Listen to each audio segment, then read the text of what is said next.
Well, good morning, you guys. It's good to see you this morning. If you don't know me, if you've never met me before, my name is Drew, and I am the associate waves. Hi. I'm the associate high school pastor here, and if you're just joining us, if you're just jumping in with us, as you saw, we are in the midst of a series called The Mountain, and basically what the concept of this series is how do we abandon our control of things to King Jesus, because things tend to go better when we're not control freaks and we let Jesus be in charge like he deserves to be. And so we've been working through this series, and I'll just kind of give you like the spoiler alert of what we're talking about today. So today we're going to be looking at the question, when injustice is done to us, like what is our response? How do we respond? So that's where we're going today. That's like a peek behind the curtain. But before we get into it, I want to share a story with you guys. This weekend, yesterday, in fact, was my birthday. And you don't have to clap. You can clap if you want. Thanks. I know, birthdays are great too. I was born, thanks Mom and Dad, and I'm still going. So birthdays are awesome. But birthdays are a great time to like come together and be with people that you love and that you care about. And so I had some buddies yesterday who were like, hey, like we want to take you out for your birthday. We want to do some things. And so we're like, as you all know, with any sort of group of people, it's like, how do we get all of our schedules to be the same schedule for this thing to work? And so we were all talking about our schedules, and we figured out that like the first chunk of the day was what worked for everybody. So like we would all hang out, and then in the evening, like everyone would go do their different things. And so we get together, we meet 10 a.m. because like Friday Night Lights keeps you up late. So I was like, I'm gonna sleep in. And so we meet up 10 a.m. and drive out to Malibu to Lily's for breakfast burritos. Has anyone had Lily's breakfast burritos? If I like, this is a shameless plug, go get Lily's breakfast burritos. They're crazy, but call in advance because they take 30 minutes.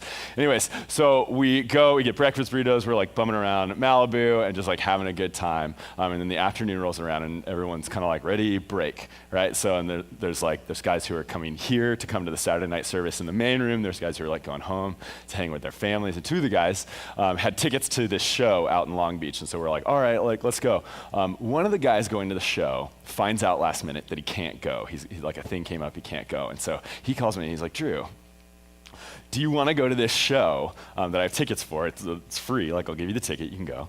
And you don't have to pay for it. I can't go. And so I'm the kind of guy who, like, this is how I make decisions. This is my mental processing. If I've got two options in front of me and neither of them are, like, sinful or illegal, my question is, which one's the better story, right? Like, what's a better story? That's the more exciting way to live, so I do that. So I'm like, okay, my options are like go home and do nothing, or go to this show that I don't really know a whole lot about. So I'm like, I'll do the show, let's do this. And so like I get in the car with my other buddy and we drive all the way out to Long Beach. And I'm kind of like thinking like, okay, I'm getting up early tomorrow. I'm gonna be speaking about like injustice and oppression and all this stuff. And like, is this the wise move to be driving out to Long Beach to go to a show? Like, I feel like maybe I should be like at home, like with my notes and my Bible, like going over this. And so I'm kind of like, oh, I don't know. And so we go and we wind up at the show. And so we walk in. It was really cool, real small venue. And what it was these two men, Christian men, who are like rappers / spoken word poets, which is like a really common thing that I listen to. But so we go to the show, and they get up on stage, and they're like, hey, so we just want to clarify what tonight's going to be. It's less going to be a show, like, yeah, we're going to perform some of our stuff, but really what we want to do is we want to kind of have a conversation and talk about something really important. We want to spend the next couple of hours talking about injustice and oppression. I'm like, you are kidding me. And so for the next like 2.5 hours, I get to just sit witness to this like beautiful conversation between all these artists, and they brought all these other people to talk about like injustice and oppression, like systematic oppression, forgiveness, and all of these things. And I'm like, God, you have like the greatest sense of humor. Like, this is hilarious. And so it was so cool to just like hear all these different perspectives and people's experiences. But one of the guys, this guy called Sho Baraka, said something that like just like caught my attention, and I wrote it down, and I want to read it to you guys. Here's what he said. He said this about people. He said, when dignity is not affirmed in people, like when someone is mistreated, like treated like they don't matter, like they don't have a voice, like they don't have dignity, when someone's just like treated with wrong, when dignity is not affirmed in people, people create dignity for themselves by whatever means they deem necessary. And I think that's really it, right? Like, I think at some point in all of our lives, like something like wrongdoing has been done towards us, right? Like some sort of like unfairness, we've experienced it. And probably not just once, like you've experienced mistreatment in your life by someone, maybe someone close to you, maybe a stranger, but like you've experienced it. it. And when there's like something that happens inside of you when someone like doesn't treat you like a human, like doesn't treat you with like decency and respect, that like makes you do all sorts of crazy things. And we react in a number of different ways. And so we as Christians believe that Jesus speaks to us through his scripture to these sorts of issues. And so that is what we're jumping into today. That's the question we're asking, is like, when people don't treat us with dignity, like what is our response? Like what does Jesus call us to, right? And so we're jumping in Matthew 5, in verse 38, and here's what it says. Here's the first verse that we're gonna look at today. So Jesus is talking about like, okay, let's talk about like baseline, where we're all starting, what we know, what we've thought of. And so he says, you've heard that it was said, eye for eye and tooth for tooth, right? So like when someone has wronged us, when like the scales are out of balance, right? What is our response? Our natural inclination is to try to balance the scales, right? Like you did this to me, I'll do this to you, right? Like to tip the scales back into our favor so that things are even, right? So that things are fair. And so Jesus is saying, so you've heard it said, eye for eye, tooth for tooth. So like if someone does something to you, you do that thing to them, right? It's fair, it equalizes out, it's even. And so what I kind of want to do is take a look at kind of like ways that we balance the scale in our own lives, like simple everyday ways. And so my first example, I've got a friend who like steals French fries.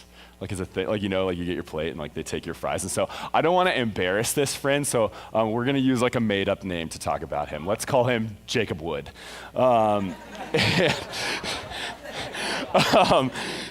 So Jacob Wood, one of my best buds, like we'll be out to a meal and like the waiter will come out with my plate of French fries, and like before I get a fry, he'll be like talking like not face to start eating the fries. I'm like, dude, come on. Like those are my fries. I'm excited to eat those. And so what is my natural inclination? I'm gonna take some of his food, right? Like I'm not gonna he didn't ask me, I'm not gonna ask him, I'm gonna take his food, right? And like we're friends, it's even, like we're good, like that's fair, right? That's even. So like that's an example of something we do. Or maybe like someone, like if you're like a fan of anything, like maybe it's there's like a game that you've like recorded that you haven't gotten to watch yet, or like there's like a TV show that you're binging on Netflix, or a book that you're reading, like when someone like spoils something for you. You ever had that? And like the inclination was like, I'm gonna spoil something for you too. Like I had that once where I accidentally, like completely unintentionally, spoiled the ending of a book for a friend. And it was The Great Gatsby. Like, come on, like everybody knows how The Great Gatsby ends. I'm not gonna say it because I learned my lesson. But, so I spoiled the end of the book for this friend, and she was so upset that she intentionally spoiled the end of a show that I was watching, knowing that I was watching it. I was like, no! It was so upsetting. Or maybe you've like told a secret to a friend, right? And they tell someone else. And you're like, all right, well, like you tell my secret, I'm gonna tell one of your secrets, right? Like I'm gonna go and do this. And so there's like a balance to the scale, but and like smaller scale, like a fry for a fry, like that's whatever. But like if we carry it out to its logical conclusion, this kind of premise of how we react is problematic. And so to illustrate this point, I've asked two of our friends here at HSM up to the stage. Would you guys give it up for Ty Smith and Miss Grace Elizondo? Where are you guys at? Okay, so Ty, for the sake of this illustration, we're gonna call you Ty. I'm gonna have you stand over here, Ty. And Grace, for the sake of this illustration, we're gonna call you Grace. And so, guys, we're gonna go for Jesus' example, eye for eye, tooth for tooth. We're gonna go with, well, you'll see. Okay, so hypothetical scenario, you guys. We're all at winter camp. We're having a blast, right? Fun in the snow, like worship, riding a mechanical bull, drinking the milkshakes, like it's a good time. And then, let's say, because this is what we as men tend to do, Ty says something really dumb to Grace, right? Like, you know. Ty says something dumb. Grace is offended, right? Like Grace is upset by what Ty said, so then she comes back and says something to Ty, and then it escalates and it ramps up, and it starts to get pretty heated, right? And so things suddenly go from like verbal to physical, and Grace throws a punch, which we all know is like true to character. I think you actually made contact. That was awesome. whoa, Grace, easy, this is an illustration. So Grace throws a punch, and if we know one thing about Grace Elizondo, it's that she's got a mean right hook, right? So Grace throws the punch, knocks Ty in the face, knocks a tooth out. Right, Ty's missing a tooth, there's blood everywhere, the white snow is red, everyone's like, oh my gosh, talk around campus, Grace punched Ty in the face, and his tooth came out, right? So, no one loses a tooth at camp without it coming to the leadership, right? We will find out. If you're planning on, removing someone's tooth, we'll know. And so, Grace has punched Ty in the face, Ty has lost a tooth. It comes to my attention, right? So, imagine here with me, if you will. If they came, Ty's got, blood running down his face. Grace is, looking a little proud, showed him, right? And then, so the question is, okay, what is the appropriate response? How do we make this right? Right? Imagine if my response was this. Okay, so, Grace punched Ty in the face. Ty's missing a tooth. How do we make this fair? Ty, I'm gonna need the pliers. Thank you. So for this to be a just situation, right? Grace, you're responsible for Ty not having a tooth, right? So we're gonna have to pull your tooth out, all right? So actually, it's a good idea. She knocks your tooth out. Why don't you do? Okay, Grace, open up. Right? Imagine the horror in Grace's eyes. I was okay, great. Well, don't worry. We'll do one in the back. No one will know the difference. It's just it's got to be even Stevens. So don't worry. And then you can imagine the crowd is around and they probably start chanting because with all of our teenage bloodlust, pull the tooth, pull the tooth. And you're just ah, and then you hear the crack and the tooth comes out and everyone's yeah, and everyone's oh my gosh, he pulled her tooth out of her mouth, right? Crazy. And then we go home and everyone, and then heretofore Drew is known as Drew Walton the Just, because wow, what a wise decision maker. We'll have a parade in his name, right? No, wrong. We wouldn't do that because it's problematic, right? Because in this situation, if we make things even, everybody loses, right? Don't miss that. If everything is even, both people lose. Guys, give it up for Ty and Grace. You guys have done a great job. I'm glad you both have teeth. They're wonderful. But here's the thing, is in a world with absolute justice, both people lose, right? In the situation, a friend tells a secret about you, you tell a secret about them, you both lost. Right? Someone spoils something for you, you spoil something for them. Someone steals something from you, you steal something from them. Right? Both people lose, and it just continues on and on and on. It's a perpetual cycle that continues, right? And with a cycle like that, there's no hope for reconciliation.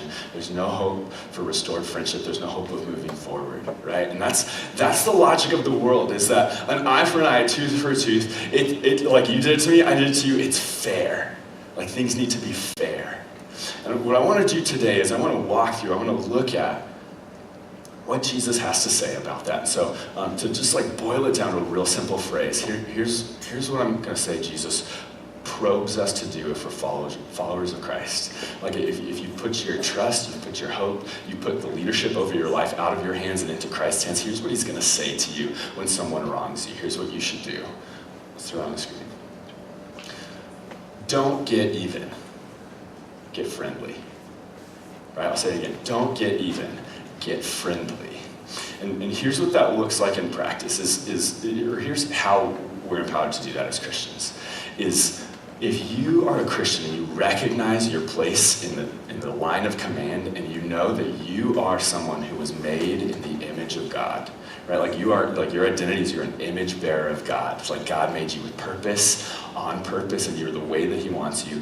Then nobody can take your dignity away from you. Right? Nothing anyone does, nothing anyone says can remove that from you, because your dignity is tied in him. And now there's times where you'll be tempted to believe that someone has stripped you of your dignity. There's times where you might be hurt, or you might feel knocked down, or you might feel kicked in the gut.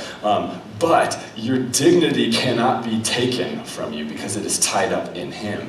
And so in that space, we're free to make the decision of how we react, right? We're free to decide what we do. And so what Jesus is going to push on us is that in those moments where someone has wronged us, that our response should not be to get even, to think how we can repay it, to pay them back, but to get friendly, to show compassion and kindness. And so let's see what the next part of that verse says. This is words from Jesus' mouth. He goes, but I tell you, so you heard it said, eye for eye, tooth for tooth. This is the logic of the world. This is what people are like, yeah, that makes sense. We'll bring balance to things. He says, but I tell you, do not resist an evil person. If anyone slaps you on the right cheek, turn to them the other cheek also. Like, they slap you this way, you're like, you missed a spot, right? And if anyone wants to sue you and take your shirt, because that's the thing that people sue people for, I guess. If someone wants to sue you and take your shirt, hand over your coat as well. If anyone forces you to go 1 mile, go with them 2 miles. Give to the one who asks you and do not turn away from the one who wants to borrow from you. And here's what I want to do. He gives you kind of 3 scenarios here. I want to go through each one. So the first one, he says, I tell you, do not resist an evil person. If anyone slaps you on the right cheek, turn to them the other cheek also. Here's what I want to say, just kind of baseline, and I think it's important that I say this. This is not speaking to abuse. Right, like physical or emotional abuse. Like if someone is abusing you, your response isn't like, continue please. Your response is to tell someone, right? Like that is not what this is talking about. So if you have been abused, if you're being abused, this is not what this is about, and your response is to tell someone, right? Okay, so now that I've said that, here's what he's getting at, is when somebody comes in and wrongs you, right? Like that is an opportunity, that is a prompting to start a fight, right? Like you have a decision what you're gonna do. Like you can fall into that trap and start a fight, but we know where that's going, right? Like fights don't cool down usually, they ramp up. They get worse and worse until someone forgives. That's how it works. And so he's saying you have an opportunity at the very beginning of things to stop it in its tracks. Don't retaliate. Like your thought isn't, how can I make them suffer because they made me suffer? Like don't fall into that trap, right? Like if someone wants to harm you, your response is, like they slap your right cheek, your response isn't slap their right cheek back, because that doesn't make things better. Like that doesn't fix things, that doesn't change their heart, that doesn't change your situation to be better. That's just like a moment of like angry gratification, right? He's saying, don't fall into that trap. Don't slap back. Just kind of accept it. Like it happened, accept it. That doesn't shake the foundation of who you are. Like just like sit with it for a little bit. Don't fall into that trap of starting a fight with a person. Next verse it says, and if someone wants to sue you and take your shirt, hand over your coat as well. Fletch just handed me his coat. That's very generous of you. Here's kind of what it's like. He's using like a legal term, right? Like if someone sues you and wants your shirt, like if they think that you owe them a debt of some sort, like if they think that you've wronged them in some way and someone like sues you, they take you to court, right? So like in your life, like I imagine not many of you have been personally sued, maybe. That would be a very interesting story. I would love to hear it someday if that's the case. But maybe you've been like ratted out, right? Like maybe someone's like gone to like a teacher or a coach or a parent and like intentionally, like deliberately gotten you in trouble, right? Like someone's like deliberately done that to you. And like the impulse is like, well, I got some dirt on them. Like, let's go. You want to talk to a teacher? I'm going to talk to a teacher too. You want to talk to the coach? I'm going to talk to the coach as well. Like to retaliate, to like file a countersuit, right? Is what he's saying. And what Jesus is saying is like, that doesn't go anywhere either. Like that's a dead-end road too. So like if someone has deliberately tried to get you in trouble, your response isn't to deliberately get them in trouble. Look, he's moved from like accept it, and the first step is like someone's wronged you, like accept it, sit with it. You don't need to retaliate. The next one is generosity.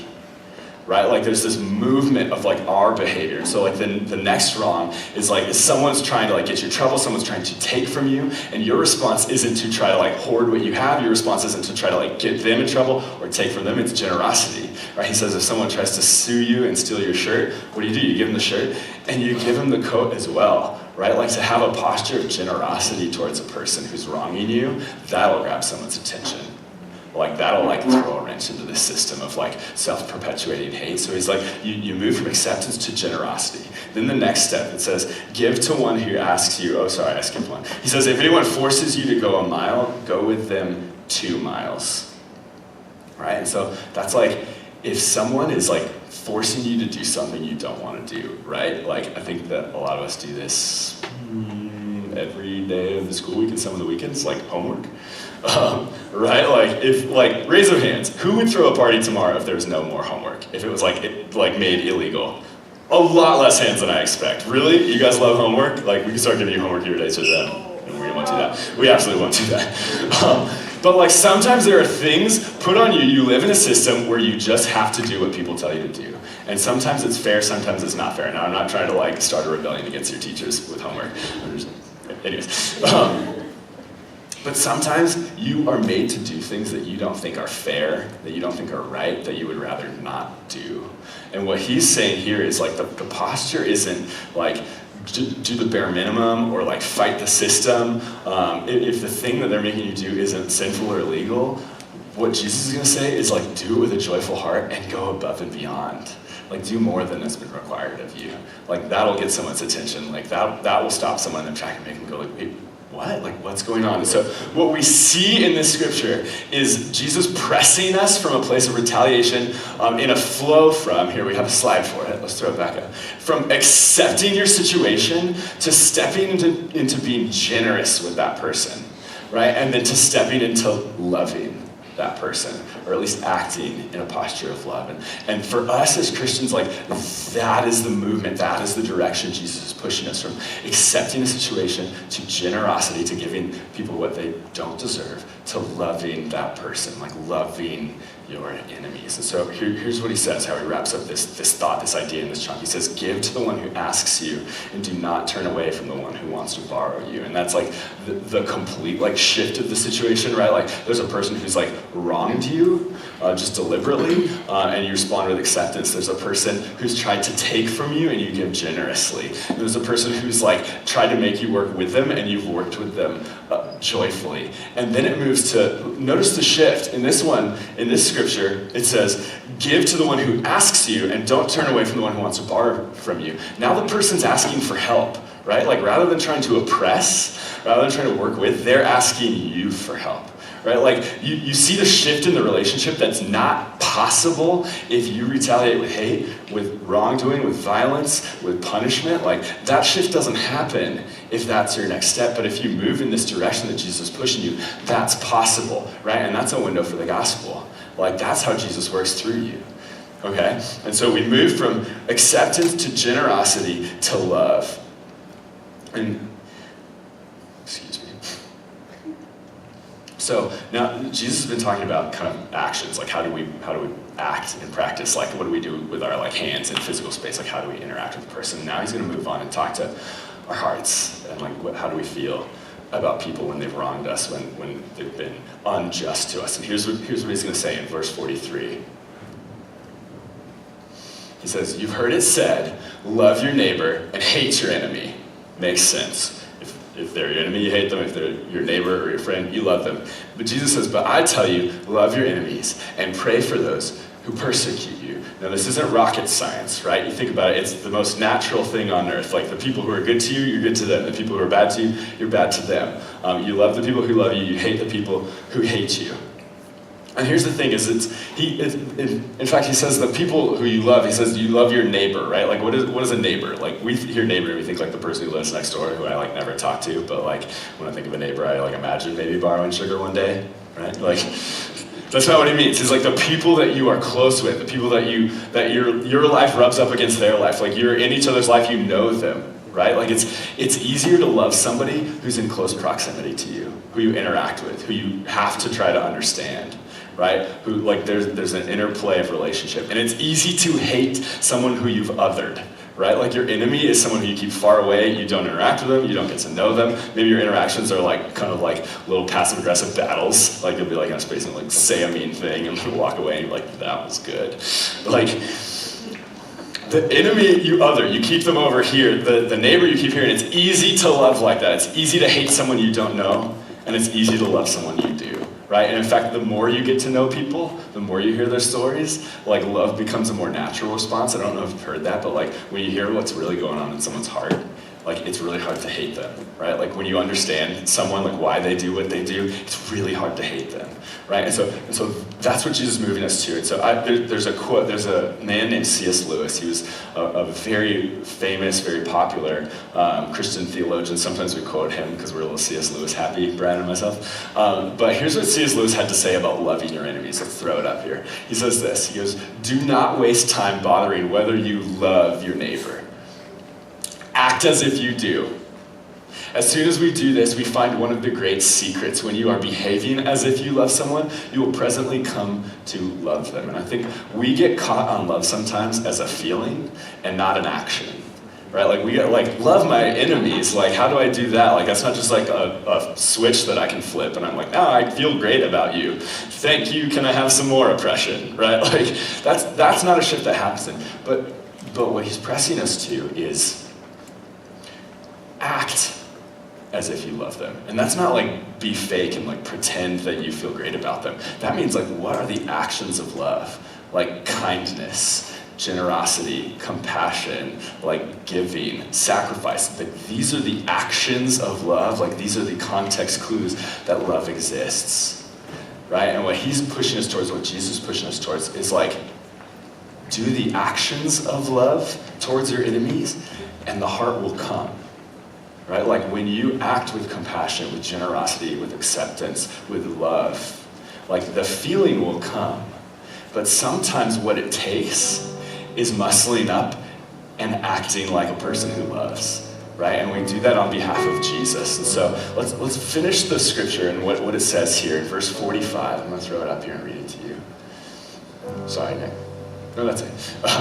He says, "You've heard that it was said, love your neighbor and hate your enemy, but I tell you, love your enemies and pray for those who persecute you," moving forward. He says, if you love those who love you, what reward will you get? That's not special. That's like really natural. It's not bad, but like there's nothing supernatural about that. Like that's natural, that's nature, like that's just like baseline. He says, if you greet only your own people, what are you doing more than others? Don't even pagans do that. Like doesn't everybody do that? Like everyone loves the people who love them. There's nothing supernatural about that, that's natural. And as Christians, as Christ followers, we're called to love supernaturally. So he says, be perfect, therefore, as your heavenly Father is perfect. And I think you guys, we get caught, we get wrapped up in measuring our conduct, our behavior against other people's, right? Like what's fair? They did this to me, so I do that to them. It's fine because it's even, right? And what he's saying in this last part, he says, be perfect, therefore, as your heavenly Father is perfect. And that doesn't mean like never mess up. It's a posture of your heart. It's, I'm gonna measure my conduct against what God says about me, not against what I can get away with because someone else did this to me, right? And so that's what we're called to. We're called to be people who administer grace when people don't deserve it. Because here's the reality, you guys, is you and I don't really want to live in a world with absolute justice. Like it sounds nice, but here's the thing. In a world with absolute justice, you don't like the consequences that happen to you because none of us are perfect. We've all done wrong. Like that is the gospel. If you miss that, you've missed the gospel. It's like in a world of absolute justice, I get a pretty serious penalty for the way that I've lived, for the ways that I've fallen short. But because of the work of Jesus on the cross, like our debts are canceled, right? Like everything that Jesus has called us to do is something he's done already to us, right? Like when we've acted wrongly to him, instead of obliterating us, instead of wiping us off the face of the earth, he's acted with acceptance, with generosity, with love, and with grace, right? And because we've received that, we're free to give it too. Like that's what it means to be a follower of Christ. That's how we move forward when people have wronged us. And so with that, you guys, I just want to pray with us and then turn our hearts in response to God through worship. Is that cool? Can we do that? Would you guys just pray with me real quick? God, thank you so much that you have not given us what we deserve. That's not fair, but it's good. God, thank you that you have not given us what we deserve, that you've given us better, that you've given us your love, you've given us grace and generosity, that you've accepted us even in our brokenness. And God, we just pray that that would be always in our minds so that we could act out of that towards people who do the same to us. God, when we feel wronged, when we feel rejected, when we feel feel hurt. God, that we can give them the same grace that you've given us. And God, that we can see healing in them, that we can see change and hope and love. And so, Lord, you are good and your words are true. And we're grateful for them. And God, we just pray now that you would turn your attention to us as we respond with song, as we respond with worship. God, that you would just receive our love for you. And so, Lord, we're thankful. We pray with grateful hearts in the perfect name of Jesus.